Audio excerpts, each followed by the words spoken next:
Well, welcome, Daniel Bowman Jr. to See Hear Love. It's great to have you with us today. Thank you so much, Melinda, for having me. All right, I have a lot of questions for you.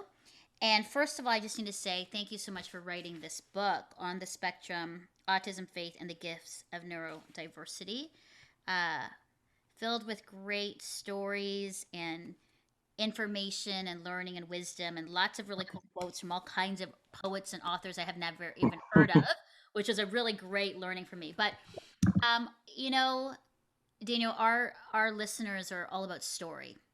So I think the first thing is they want to get to know you, and especially that you were diagnosed at the age of 35 with autism. Let's start with that because I think that's fascinating, interesting. Tell us maybe a bit about your upbringing and then how this diagnosis came to be. Yeah, sure. So, you know, it, at the beginning of the book, I start writing about a time of personal crisis in my life around the time I was 35. And I guess, going back to my childhood, I always known that I was somewhat different um, and just experienced life a little more differently from other people, a little more intensely, maybe, is how I would say it. And I was always called, oversensitive or too emotional and things like that. And um, I thought later in life, I thought, well, I studied to become a poet. And so it makes sense that I'm a sort of sensitive, emotional type. But in fact, there were all these other characteristics and traits. I felt sensory overload sometimes, like quite often. I didn't have the language to describe it. But if the temperature was too warm in the room, or if the lights were too bright, or there's a loud noise, and then a couple other things, for example, and these are just sort of straight characteristics of autism. If I had a routine that was changed on the fly, without my knowing in advance, that would really I would really struggle with that. Or if there's any sort of surprise, really, or a collapse in the structure that I was accustomed to every day, I would have a very, very hard time. Well, in my 30s, I mean, I went to spiritual direction and I went to church and I prayed and have done lots of seeking of after wisdom and self-awareness. And yet the word autism never showed up on my radar until I was in my mid 30s. And then at one point, I just had a real meltdown.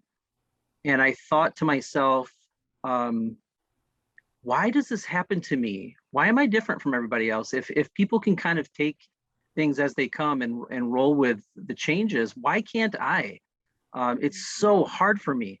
And I began to study even more and try to figure out, okay, I've been treated for anxiety and depression and all these things, but are those in fact just symptoms of something bigger? And then when I stumbled upon what was then called Asperger's syndrome, um, I checked every box and I thought, okay, there's this secret kind of knowledge that I didn't possess before. And I felt like it was a gift from God, not because it answered all my um, prayers or fixed all my problems, but because it was a pathway forward. And when you grow up thinking that you're quirky and weird and oversensitive and too emotional and all these things, but you don't have a name for that, then you just think, well, I'm just bad. I'm a bad person, or I'm bad at life, or I just don't feel like I fit anywhere. Why can't I be like everybody else? But when you have a name for it, you can sort of redeem those years from your past and even into your childhood and say, all right, this was not my fault. I wasn't bad. I didn't make poor decisions. I just my brain is just wired differently, and I never knew it until later on. So Wow, Dan, I wonder how many others are not diagnosed. yeah, You're 35. And as you yeah. say this, I wonder how many people, even listening or even people that I'm thinking of, it's like they probably are feeling or felt the same way. And I think naming something is so important. And I wonder, because I mean, you're, in your book, it's, 1 in 45 people are autistic. Yeah. So It that's just an interesting stat in that. And then there's people like yourself for 35 years you never knew that you were. right. Yeah, it's someone was asking me the other day, what might it have been like if you had a diagnosis as a child? And it's so hard to answer Yeah, that because yeah. I write this book, and I only hope that if I can help normalize autism, and put a face to it, that's maybe a little different from some of the images people have seen before on television and movies, then maybe it will help achieve diagnosis for more young people, so that they can get the support that they need, earlier on, whether it's for school or emotional and mental health support and things like that. So, Mhm. but yeah, there are a lot of autistics out there, and many of us don't know it for a long time because we didn't. I grew up in upstate New York in the 1980s and early 90s, and the only picture of autism I think I had was a Dustin Hoffman playing Rain Rain Man, Man. Yeah, opposite Tom Cruise. yeah, yeah. And I thought, well, if you're autistic, you must be a math savant and some kind of genius. And I certainly was not that at all. So I've tried to put my story out there and help normalize it, I think, and help the next generation get the help that they need. Fantastic. Dan, for people who aren't familiar, when we talk about the autism spectrum, what does that mean? And I think maybe too, like, you gave some great examples of your own experience. As you're saying, these are some things that I didn't, until I had the word for it, I didn't know that that was Asperger's. Yeah. But yeah, let's talk about that because for some people this could be new or they just are not informed about the spectrum and what that looks like. So maybe you can just help us understand what this that's the autism spectrum means.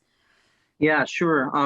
And this took a lot of research and study for me to understand too. But when I first started looking into everything, it seemed to be there were two basic camps of autism. There was this sort of severe or classical autism that looks sometimes like it's often a child you see it in, and it's so severe that you can't ignore the problem. You don't. It's very clear that there's something different, cognitively and emotionally and even physically. And then there were the so-called high-functioning autistics, or people with Asperger's syndrome. In 2013, here in the U.S. anyway, the DSM-5 was released, and that's the Diagnostic and Statistical Manual that clinicians and researchers and doctors use to make diagnostic decisions. They decided in 2013 to take Asperger's syndrome and autism and say, you know what, these are actually sort of different manifestations of the very same thing, except that in some cases, some of the characteristics and traits are more extreme. Mm-hmm. But essentially, they're the same thing. And so we're going to fold that all into this thing called the autism spectrum. And now, if you get a diagnosis, you won't get an Asperger's diagnosis, you'll get a diagnosis of autism. So Mm. a lot of people, of course, it's confusing because a lot of people say, "Oh, I have a nephew who's autistic and he's nonverbal. How could you possibly be autistic? You're a university professor. You write books, you know." Mm. But in fact, we can. It's a spectrum, and different characteristics and traits appear more intensely in different people on the spectrum. Yeah, no, that's good. That's a good explanation. And again, a spectrum is that. It's right. It's not just like one place, but the spectrum is like this.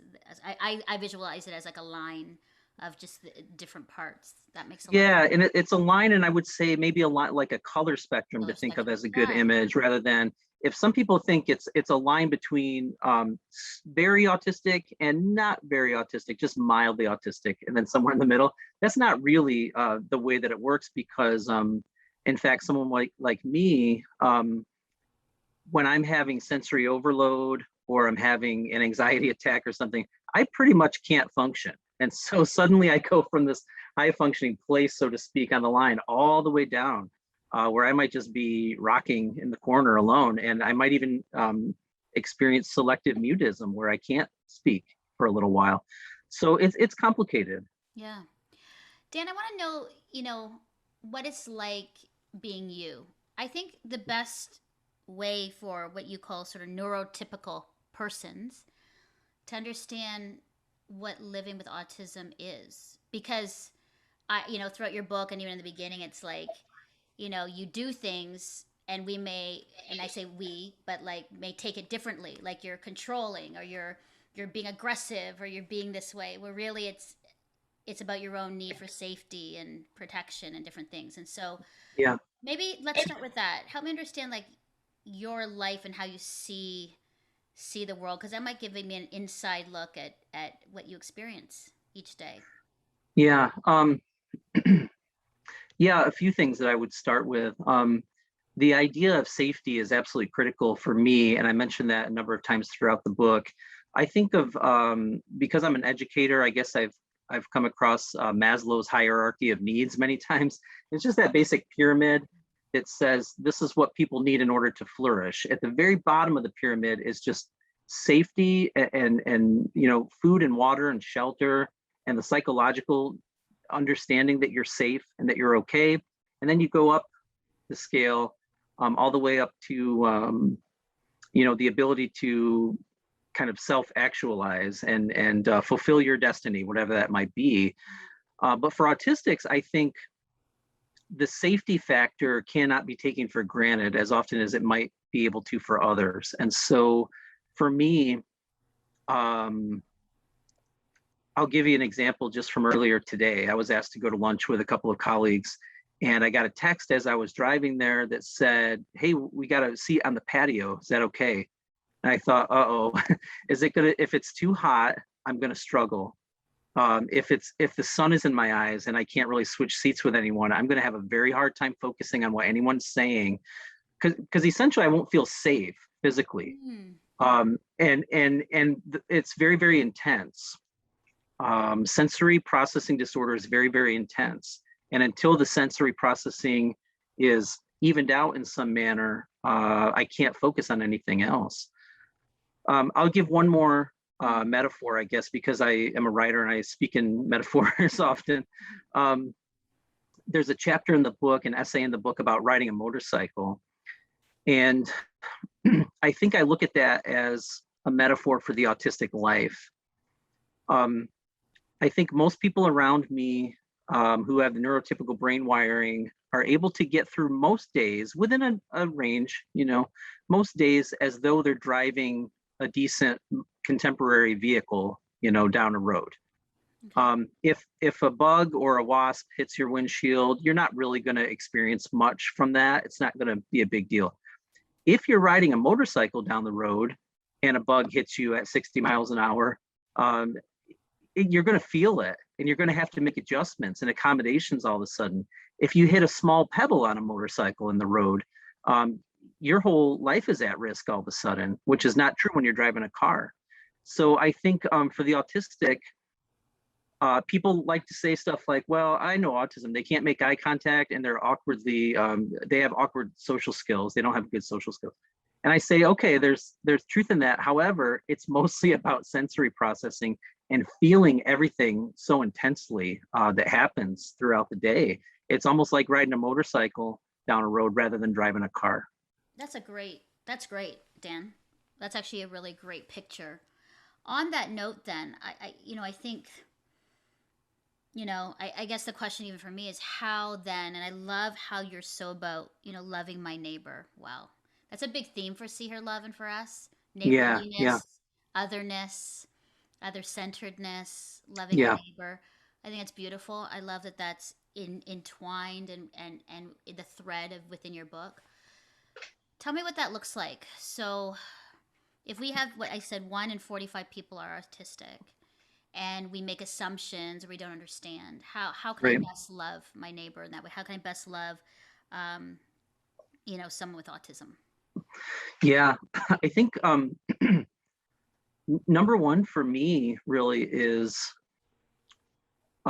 doing some of the hard work and getting educated. I just think it's so critical and so important. And I don't say that to a neurotypical population only. I say that to myself. I look in the mirror and I say, if I'm going to love somebody who is a person of color, or I'm going to love somebody who's an immigrant from a certain part of the world, um, I need to do the work to learn about that person's background and the kinds of cultural assumptions that were in place, and all sorts of other things in order to love that person well. I don't have to do that work, but I'm a Christian. I'm a follower of Jesus, and so I want to do that work because I want to love people well. And I think you can love your neighbor so much better if you put in that effort. And so I'm not to be self-serving about it, but just picking up a book like mine for the neurotypical would be a wonderful step, because it's not just a book about autism written from the side of research from a doctor or a clinician who treats autistic patients. It's actually the lived experience of the autistic life. And in my case, it's not an exceptional life, necessarily. I live in rural Indiana, and I teach at this small liberal arts college, and I love poetry and music and theater and stuff. Some other autistics are going to be very different. They're going to be into cybersecurity and computers and coding and things like that, or whatever.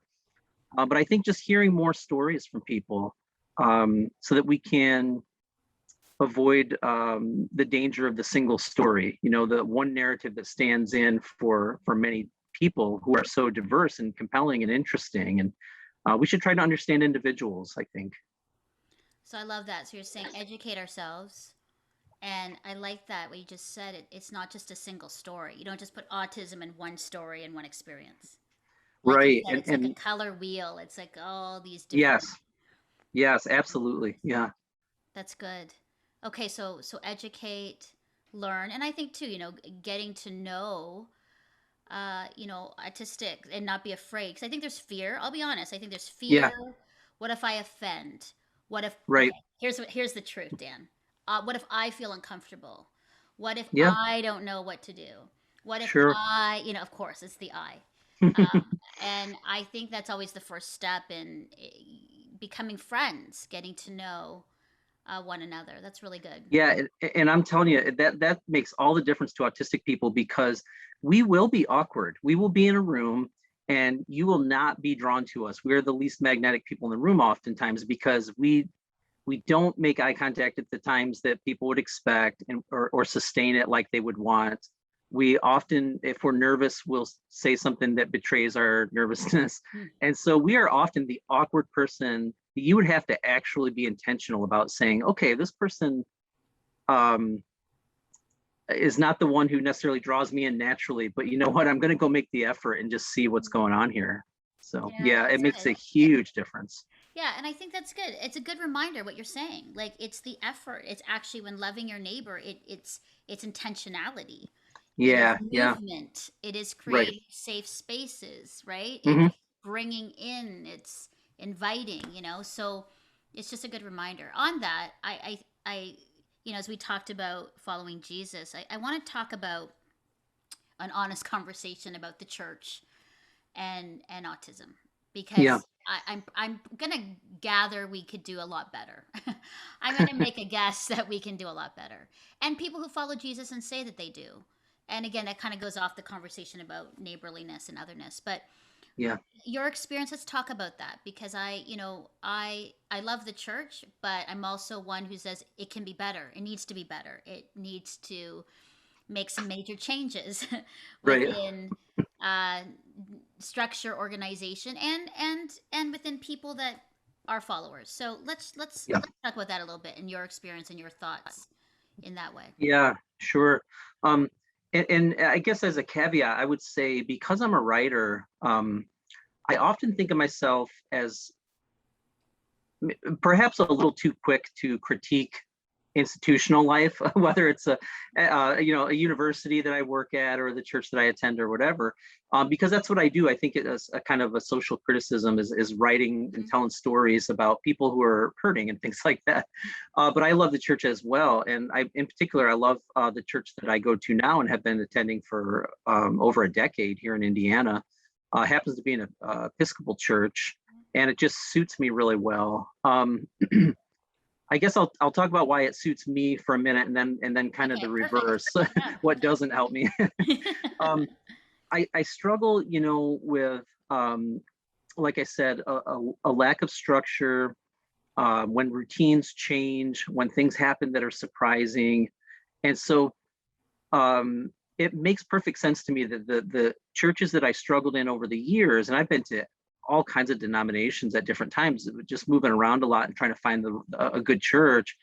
The places that are trickier for me are places where things are more spur of the moment, and perhaps there's, like a revival service or a big, a prayer or worship service that lasts longer than you would expect, or people laying on hands, unexpectedly doing these sorts of things. Those things are tough for me.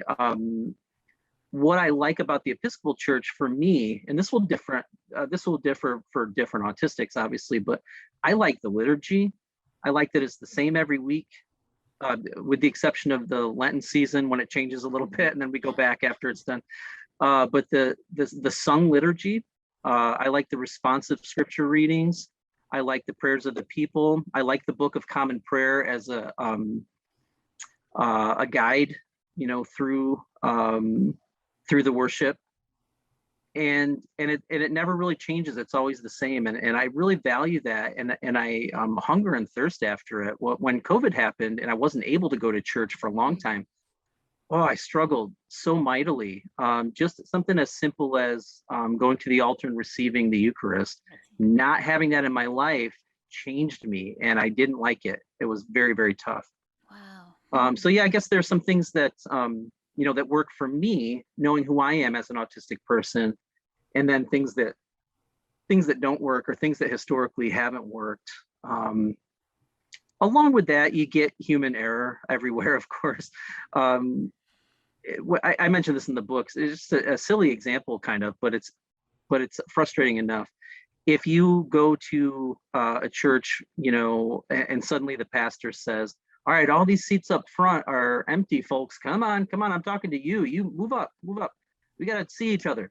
And then suddenly I've selected a seat that's comfortable for me as an autistic person, right where I need it to be. And now I'm being asked to move at the last second with no warning. I'm going to struggle. I'm going to have a little miniature freak out, at least inside my head, if not outward. So, okay. And I'm not laughing at you, Dan. I'm laughing because as a speaker, I say this all the time at churches. Like, Yeah. no, I'm just saying when I go and speak at a women's conference, I'm like, everybody move to the front. Yeah. But see, this is the education part. When I'm in conversation with you, this is what I learn. Like, it's just sort of like a given because you want people to Yeah. come to the front because you don't want the space of the back. But Yep. now knowing this, I actually made a mental note. Like, I don't know if I would do that again. Say that. Yeah. Knowing that Or I don't know the audience. Like, I mean, again, if you're saying, like what we said again, 1 in 45 people are autistic, and my conference is 300 to 500 women. Yeah. And we know that there's at least 5, 6, 7 potentially within that meeting. Yeah. And it's not to say not to do it, but it is to say, if you see somebody lingering in the back who suddenly looks very nervous by that call, don't make them feel any worse. Let them stay where they are, or don't call them out publicly or anything like that. Because you mean like, hey, lady in the back row, right? you come Yeah. on up. Right. And I'm telling you, Okay. that stuff happens sometimes. I know. Good. Note And to people have the self, best Melinda. intentions. Melinda, don't do that. Okay. Actually, let's go on there. What are the things that would you say we do without knowing implications? It could be simple things. Do you have examples that might just be helpful? Um, I have a couple that are in the book, and I'm trying to think in that chapter. I have a couple essays right toward the middle of the book about going to church and worshiping as an autistic person. I guess when we're talking about assumptions, for example, let's talk about Christian service. I mentioned the example that my church right now is located in a small Rust Belt city in Middle America, where there's a huge homelessness problem, and there are problems with addiction and substance abuse and lots of other things. So to meet that need, we hold a dinner for the homeless twice a month, and the line forms around the corner of the building before we even open the door. There are dozens of people there.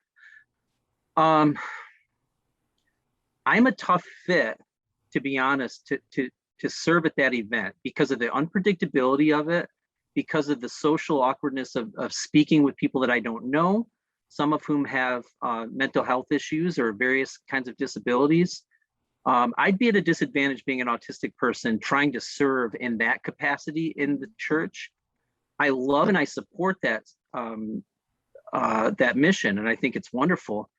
But for somebody like me, I guess the assumption would be, oh yeah, you're a healthy parishioner. You should be able to jump in and do the serving this week, or so and so is out sick. You should be able to help out. It's going to be very, very tough for me to do that, although I'm willing to try it at times. Something that might be easier for somebody like me.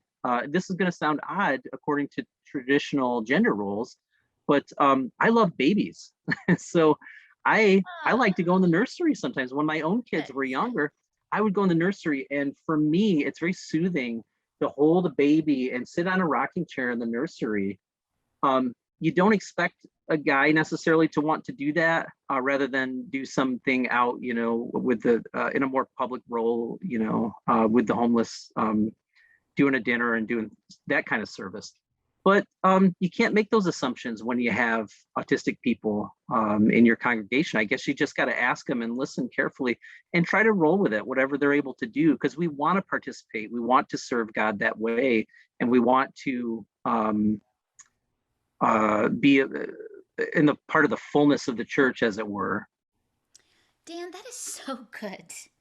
Again, learning how we make assumptions all the time based on Yeah, gender, yeah, based on our own needs or desires or what's comfortable for me without right, actually right. getting to know you. I mean, the best thing would be to sit down with you and go, okay, what actually does make you comfortable as you serve? And you could say, Yeah, actually rocking babies. And I go, right. okay, well, then I'm not going to force you to go stand and serve food to these hundreds of people that make you uncomfortable. I think what I'm really hearing is just, again, this whole neighborliness about taking the Yeah, time to be intentional to allow, like, even our conversation of what I'm hearing you say. I am learning, like, I'm literally taking this and going, oh my goodness, mm, I've made assumptions because I didn't ask, or sure. I didn't We all do. Yeah, choose to know someone who's autistic and understand where they're at.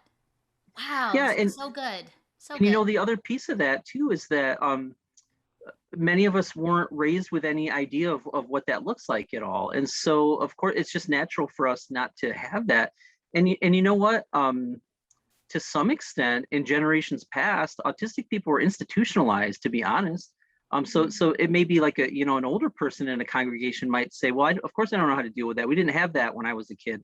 Well, no, I think autistic people were here. They just weren't we just weren't aware of them, and we didn't understand who they were, and they went underdiagnosed. And I would say that's particularly true of women on the spectrum, very underdiagnosed, because the diagnostic tools that have been developed were developed mostly for boys and men.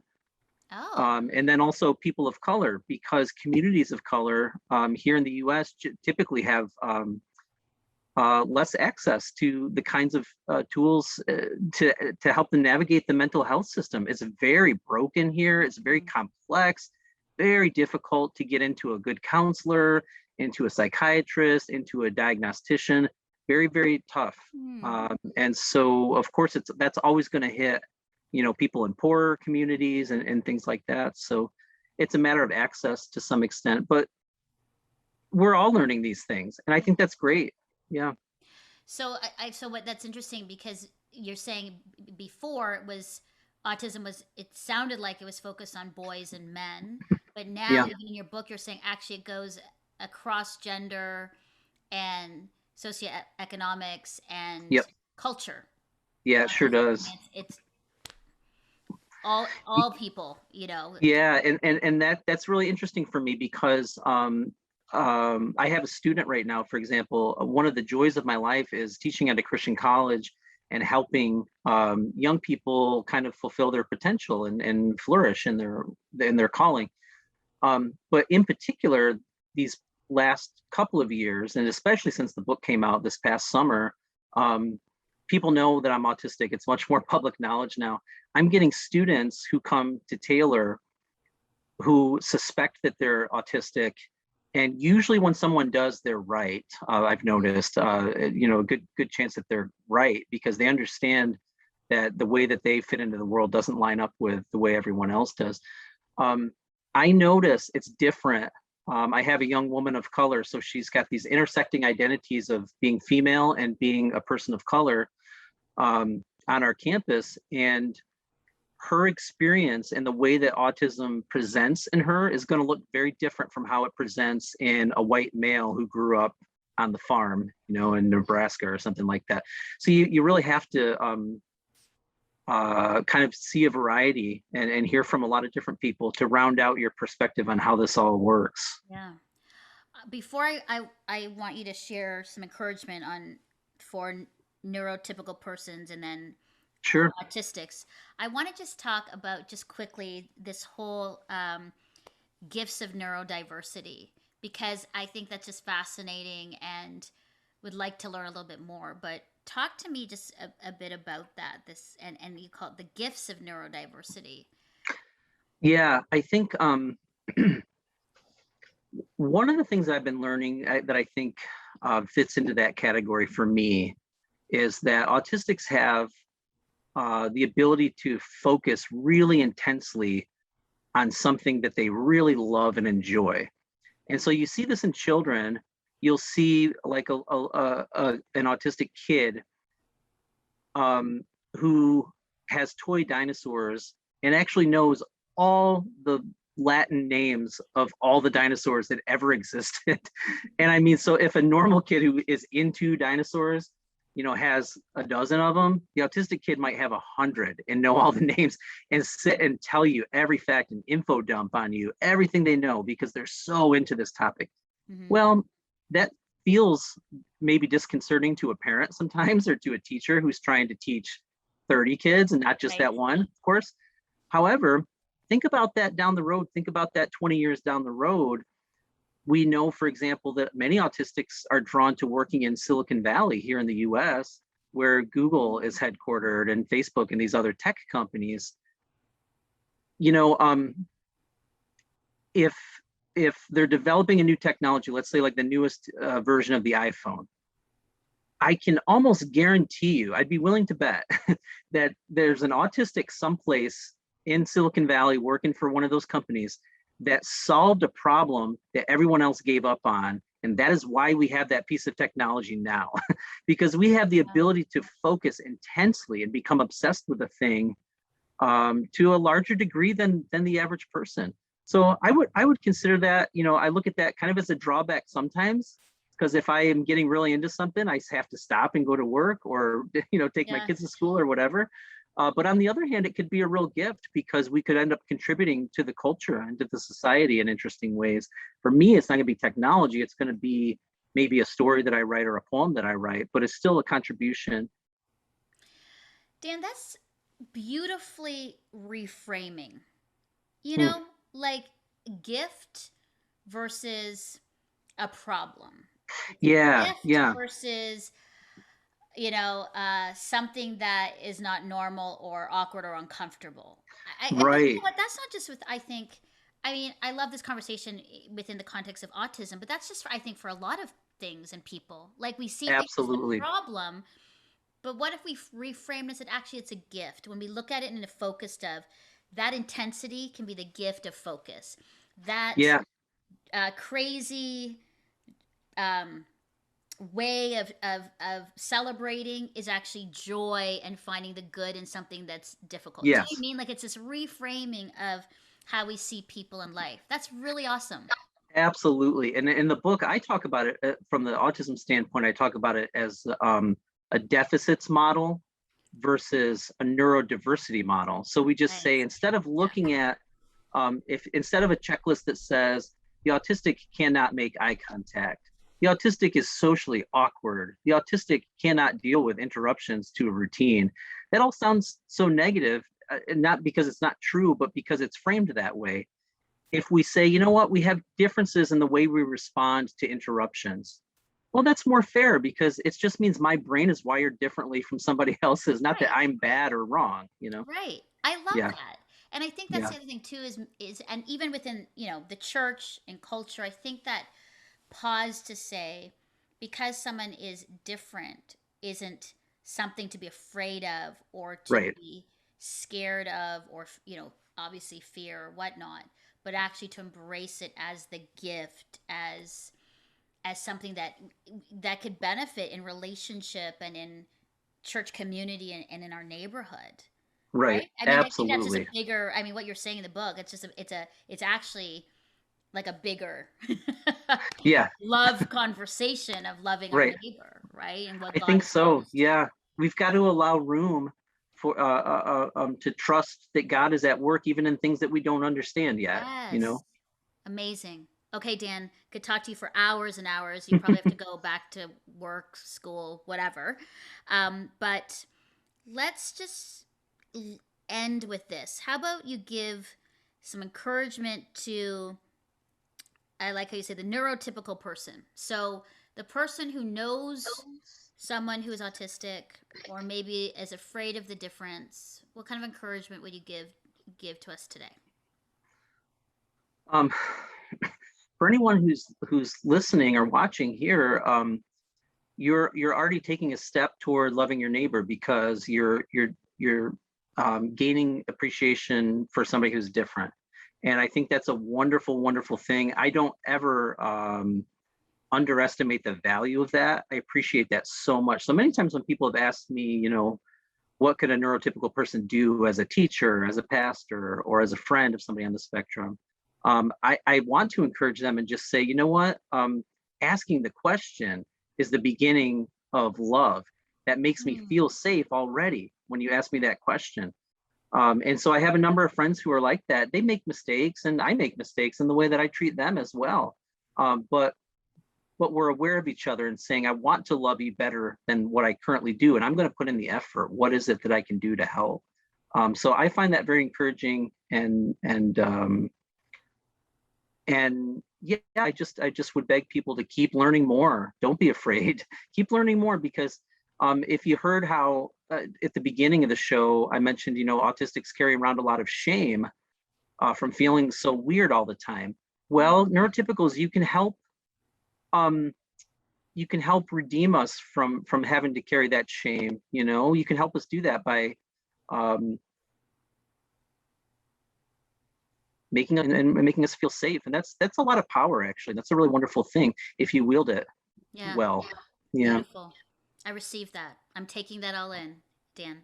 Thank And you. then encouragement to autistics, like those who are like, I'm hearing this and I might be, or I'm in it and I know I am, and it's hard. Yeah.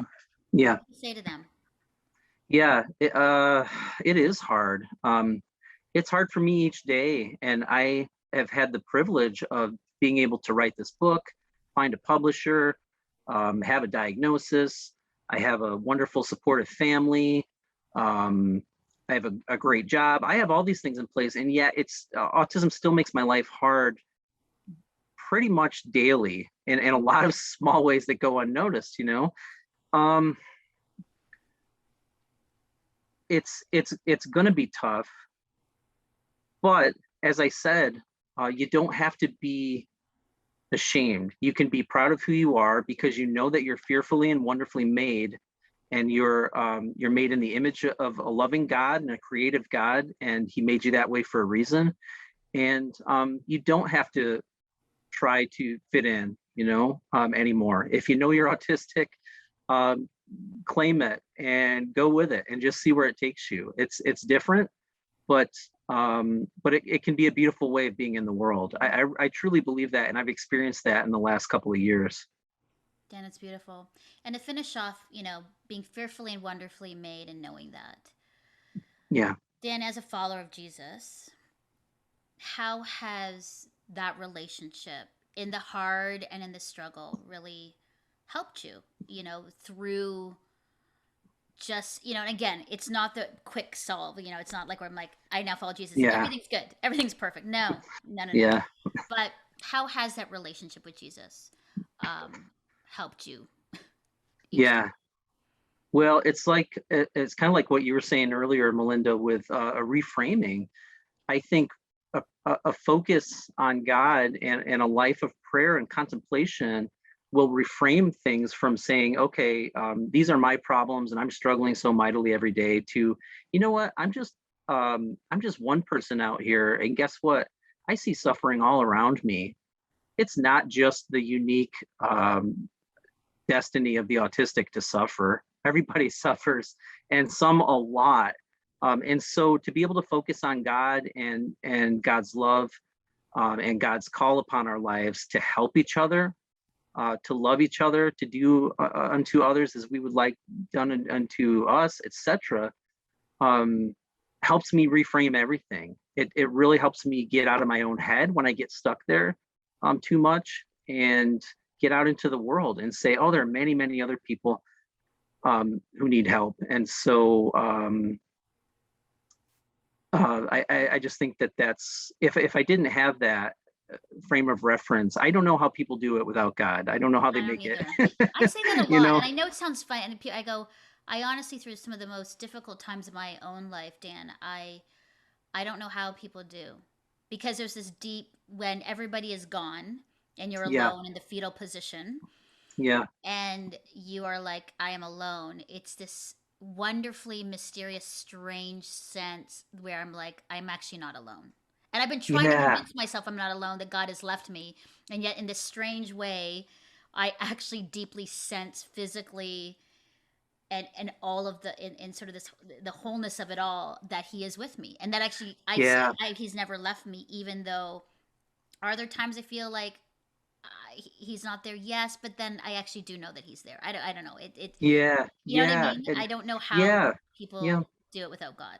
Well, and I'll tell you, we started off talking about story and how deeply meaningful story is. Mhm. What we're basically saying, I think, is that there's a story about what life is and what it means that says ultimately it's about love.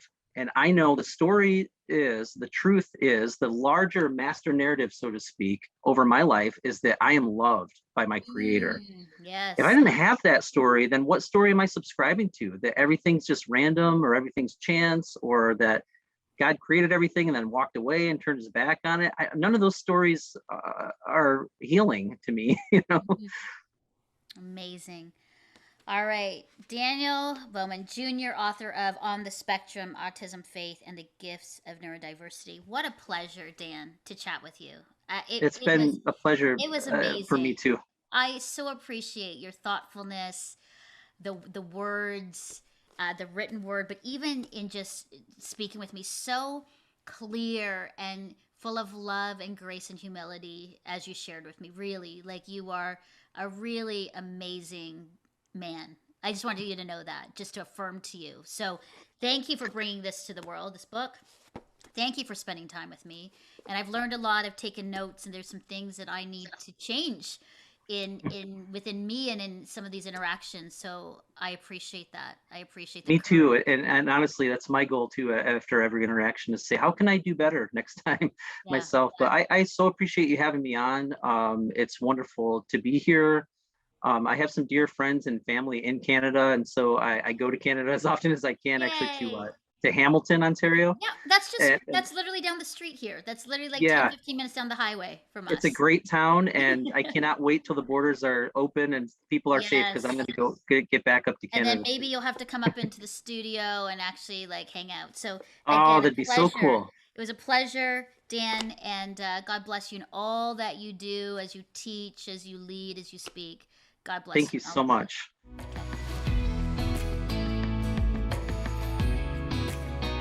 Thank you for your ongoing support of Crossroads, a supporter-funded, nonprofit organization and member of the Canadian Centre for Christian Charities. Thanks to faithful people like you, we are able to continue producing See Hear Love. You can write to Crossroads, P.O. Box 5100, Burlington, Ontario, L7R 4M2, or visit crossroads.ca to learn more about our programs.